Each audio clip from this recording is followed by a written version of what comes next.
Pacific Northwest is full of mysteries, from Bigfoot to ghost stories and, of course, the disappearance of D.B. Cooper. Another mystery buried deep in the hills of eastern Washington keeps resurfacing. A bottomless pit said to be a pathway to the paranormal.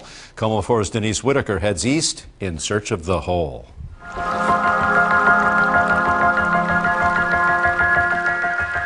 Ellensburg and its surrounding valleys and Menashtash Ridge are beautiful in any season, but some believe what lies beneath is a deep, dark hole with supernatural powers.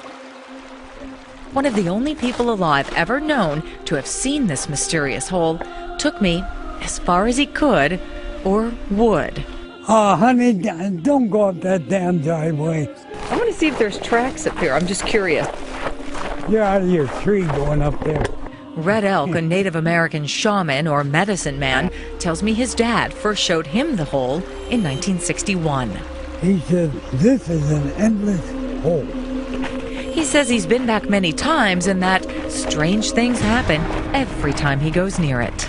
And people get it confused with what I call the devil's hole. Many locals claim to know about the hole, but it didn't really become a phenomenon until 1997, when Mel Waters went on the Coast to Coast radio show with Art Bell. As usual, I brought the dogs with me. They wouldn't go anywhere near the damn thing. Waters said the hole had a 3-foot stone wall around it. It seemed bottomless to him, so he used an old shark fisherman's trick, sending thousands of feet of fishing line down. What I did is I sent down a roll of lifesavers. Lifesavers? Yeah, so when it hits the water, the lifesavers will dissolve. But the lifesavers came back up whole, no water. So how deep was this hole? Waters said he believed it descended miles into the earth, and he says he's heard strange stories about its powers. The one guy claims that he threw his departed canine down into the hole. He swears the dog actually came back to him. When Mel went public, that's when the trouble began. But why? Now I'm going public on this. Red Elk claims the government has a secret base there. It's an underground base, a very small underground base.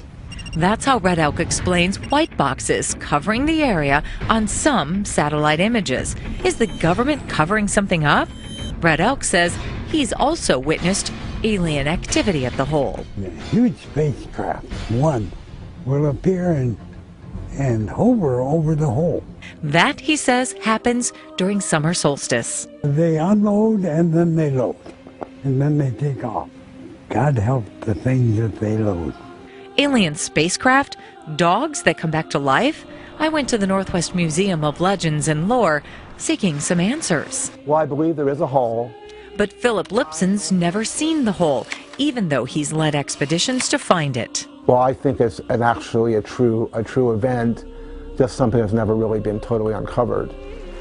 And to this day, no one's been able to find it since that famous radio conversation. It was mildly sensational, and then it just mushroomed, completely out of control. Ellensburg Public Library historian Milton Waggy says the phone rang off the hook with all kinds of stories about the hole, some explainable, some not. He's still trying to solve the mystery of what happened to the library's file on Mel's hole. Well, it just disappeared, which lends itself to the mysteriousness of Mel's hole. Did Mel take it? Did it just sort of rise out of the locked file cabinet? You never know. There might be a hole out there. Question is, can any of us find it? Denise Whitaker, KOMO 4 News.